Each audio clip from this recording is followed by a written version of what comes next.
ভাই চুলা কত? দৌড়ো ভাই, এটা নিয়ে আসি খুব যন্ত্র।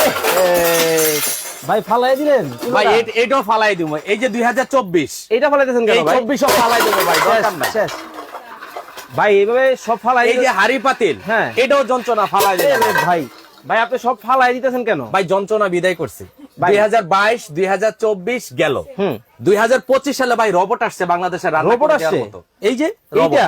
এটা রোবট। ওরে ভাই এটা তো ভাই কারেন্টে চলে। হ্যাঁ, এটা কারেন্টে চলবে। তো বিল তো ভাই অনেক টাকা আসে এগুলো। ভাই সারা মাস 180 টাকা রান্না করবেন আপনি। হ্যাঁ সারা মাস 180 টাকা। সারা মাস 180 টাকা রান্না করবেন। এই যে মুরগির গোশত, হ্যাঁ। এটা কিন্তু কাঁচা। আচ্ছা আচ্ছা। এটা দেওয়ার সাথে সাথে দেখবেন যে এই যে ও দেখছেন? রে একেবারে ছেদ করে উঠলো ভাই। একদম ছেদ করে রান্না হবে। আর এটা তো আপনাকে ধরতে হবে না ভাই, ধরতে হবে না, এটা অটোমেটিক রান্না করে আপনাকে ডাক দিবে। একেবারে গ্যাসের চুলার মতো। গ্যাসের চুলার মতো কিন্তু রান্না হবে কারেন্টে। সারা মাস 180 টাকা বিদ্যুৎ বিল। তাহলে ভাই এই যে সারাদিন সারাদিন কত আসবে? 6 টাকা। 6 টাকায় অনলি 6 টাকায় 3 বেলা রান্না করে দিবে এই রোবট। এই রোবট নাকি অনলি 6 টাকায় নাকি রান্না হবে সারাদিন সারা মাস?